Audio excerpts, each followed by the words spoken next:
Tired of throwing money away on Facebook ads that don't deliver?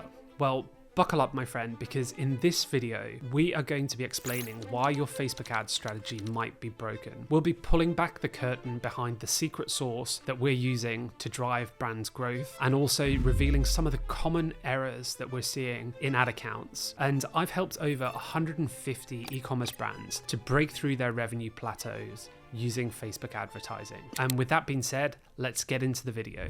So if you're hitting a point in your advertising campaigns whereby every time you increase your budget, the performance just falls off a cliff, it's quite likely that your strategy is broken, and we need to fix that. So how do we do it? We need to look at some core areas, and I'm going to be walking you through some new accounts that we are actually only just getting our hands on, so that a lot of the mistakes will be the mistakes that you're making, and I'll also show you how to fix them throughout the video. Let's get into why your strategy is broken. The first thing that I'm always looking for when we speak with new brands that are struggling to scale or have hit plateaus in revenue is digging into their audience segments and the exclusion structures within their ad account. And today we have an account that we got access to yesterday, and I'm going to walk you through exactly those problems and why they've just hit that plateau and they haven't been able to get above around £250,000 spend annually. So the first thing that I'm really digging in on before I even start to do any form of data analysis is looking at audience segments. And as you can see with this account here, within advertising settings, the engaged audience isn't defined and the existing customers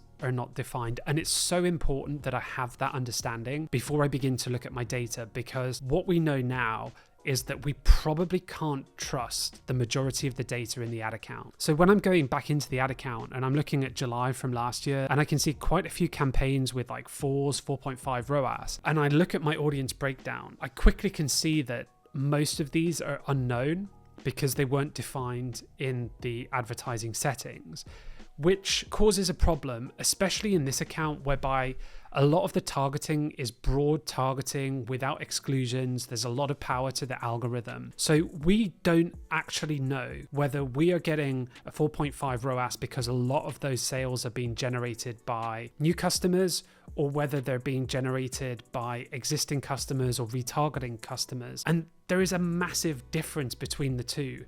If I'm hitting 4.5 ROAS on new customer acquisition and it's clean, I should be scaling my spend like crazy because this is mega profitable for the brand. Whereas 4.5 on retention, and especially if that's occurring on the same days I'm sending emails, this might not be the revenue driver that I think it is. And I might end up plowing more and more money into Meta when actually it's not the platform that's driving growth, Klaviyo or email is. So that's point number one.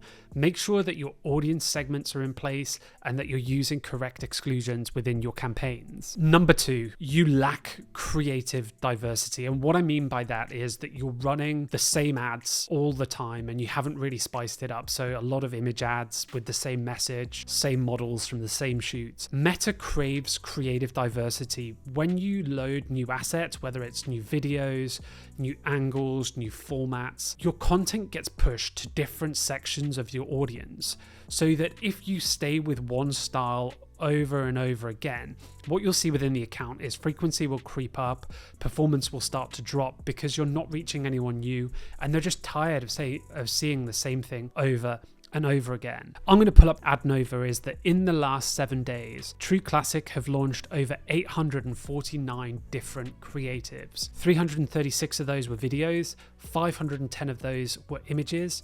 And if you actually look at how quickly they are cutting and they're learning from the creative, it's pretty astounding. So we look at what's active now and we see that there's only 302 assets currently live from the 849 that have been live in the last 7 days. So True Classic have cut over 547 assets within the last 7 days. That gives you a really good gauge about creativity and creative diversification at speed. And when we actually dive into their ad library and focus on what's active right now, you can see that they're running so many different styles of advert. They've got the big, bold sale ads. They've got the meme creatives on the far right. They've got social first, lo-fi content, UGC. They've got humor.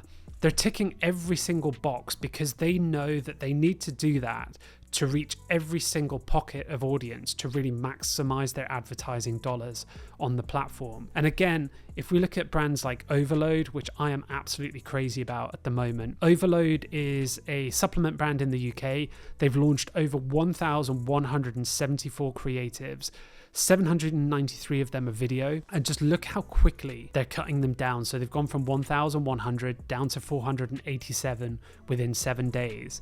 And they take a really social first approach to advertising. So you can see that a lot of it is UGC, a lot of it is value propositions, but the speed that they're testing, the amount of creative diversification that they're pushing out is the key reason that this brand is scaling to the moon at the moment. And next up is a really, really common one, that you're not in control of your money on the platform. You're giving way too much control over to Meta in terms of where they're distributing budget, especially if you're using advantage shopping campaigns. An example of this would be this brand here that have spent 18k in the last 20 days to make 31,900.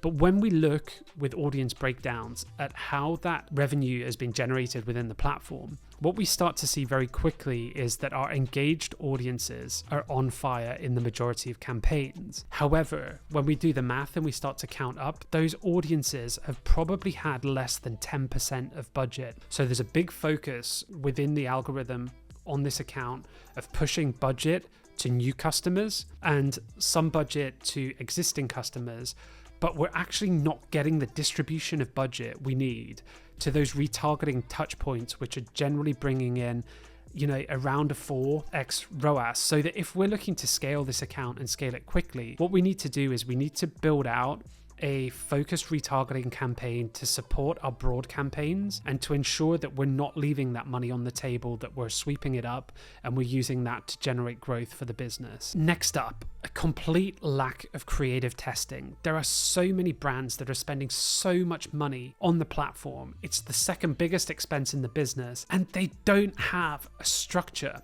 for introducing new creative into their ad campaigns. To me, this one is absolutely crazy. So instead of focusing on what you shouldn't be doing, what I want to show you is how we're doing it. And if you want more information on how we're creative testing, then you can check out my other video on how to test creative on Facebook in 2025. There should be a link at the end to this video for you to learn all of the in-depth tips on creative testing. So within our creative testing, we like to structure a ad set budget, and every single test that we're running will get its own ad set, which we carefully log so that we're then able to reference it. We're able to then pass that to our creative testing matrix. This month we're on a slightly quieter month. We're focusing on other areas, but we've already tested 5 different concepts within the account. We've identified, I think it's about 8 winning creatives already that have gone into the main scaling campaigns. But we take this really structured approach to protect our main campaigns. And if you want more information on how to run creative testing in 2025, I've done another video that covers absolutely everything that you need to know, and I suggest that you should check that one out. Finally, and this is probably our secret sauce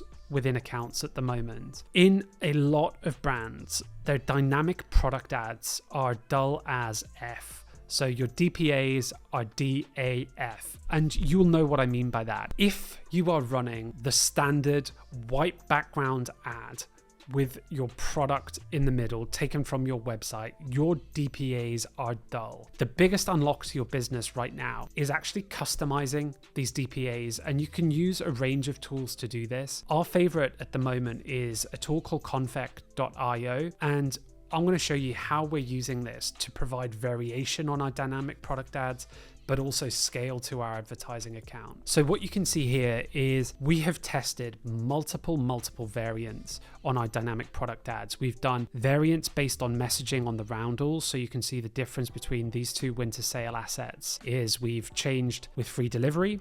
We've also added while stock lasts versus sale ends soon. And there's a distinct difference in performance. I'm not going to tell you which one worked the best, but also we started to tap into other features. So over here, you can see a DPA whereby we take the color from the sofa and then we apply a background, which creates a really nice effect within our advertising. And also we're testing things like pulling from our product images some of those lifestyle images, and instead of using a white background, we then use lifestyle within our advertising, and you can see that down the bottom here. And all of these different variants break up the mundane nature of looking at that product white background, which feels like lazy advertising to me. And since we've done this with this account here, Cosmo, we've been able to scale our budgets quite heavily through retargeting and prospecting with DPAs, and it's unlocked new levels of revenue growth for the business. So one of the big tips that I would really recommend is that these tools that allow you to customize the dynamic product creative are paying for themselves within the first week.